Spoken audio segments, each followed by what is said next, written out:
Hello বন্ধুরা। তো আমরা কয়েকজন বন্ধু মিলে যাচ্ছি কুম্ভ মেলায়। তো সেই জন্য আমরা হাওড়া স্টেশনে চলে এসেছি এবং হাওড়া স্টেশনের টিকিট কাউন্টার থেকে তৎকালে টিকিট কেটে আমরা চলে এসেছি ১৩ নম্বর প্ল্যাটফর্মে, যেখানে আগে থেকেই দাঁড়িয়েছিল হাওড়া কালকা নেতাজি এক্সপ্রেস। তো যেহেতু আমরা কোনো যোগ ছাড়াই যাচ্ছি, তো ট্রেনে সেইরকম বলতে ভিড় ছিল না। তো যে জন্য আমি ১ম এ ব্যালকনির সিটে নিয়ে নিয়েছি এবং অন্যান্য বন্ধুরা নিচের সিট নিয়েছে আর একজন আমার সামনের ব্যালকনির সিট নিয়েছে। তো আমরা ট্রেন ছাড়ার কিছু আগেই রাতের ডিনার সেরে ফেলেছি। আমার সারাদিন প্রচন্ড পরিশ্রম গিয়েছে। তো সেই জন্য আমি তাড়াতাড়ি ঘুমিয়ে পড়েছিলাম।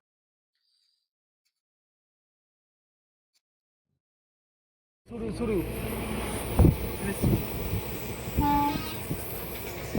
তো আমি ঘুম থেকে উঠে দেখছি যে আমাদের ট্রেন উত্তরপ্রদেশের যমুনা নদীর ব্রিজ ক্রস করছে।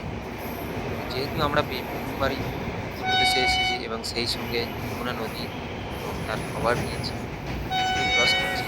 তো আমরা খুব এক্সাইটেড ছিলাম। তো যার জন্য আমরা একটু চিৎকার করা শুরু করেছি।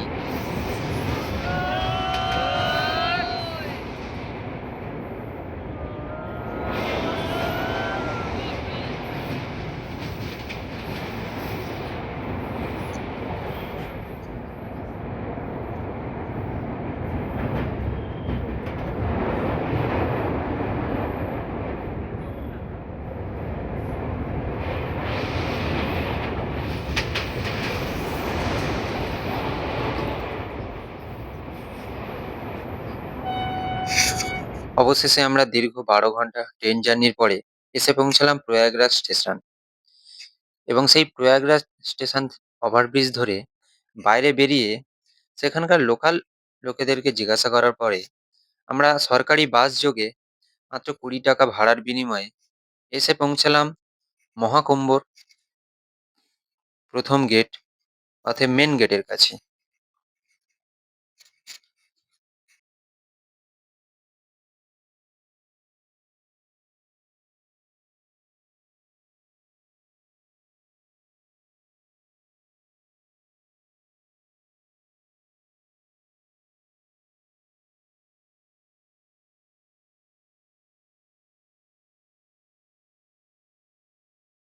মেন গেট থেকে আরো প্রায় ৩ কিলোমিটার হেঁটে মেলার মাঝামাঝি প্রাঙ্গণে চলে এলাম বিশাল বড় মহাকুম্ভর গেট।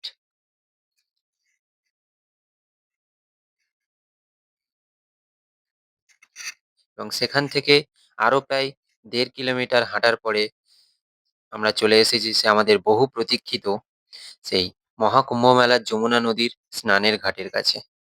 তো দেখতে পাচ্ছ স্নানের ঘাটের মানুষের ভিড় সমাগম।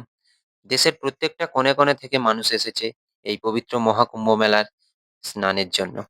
আশা করছি ভিডিওটা তোমাদের ভালো লাগছে এবং ভিডিওটা স্কিপ না করে শেষ পর্যন্ত দেখার অনুরোধ রইল।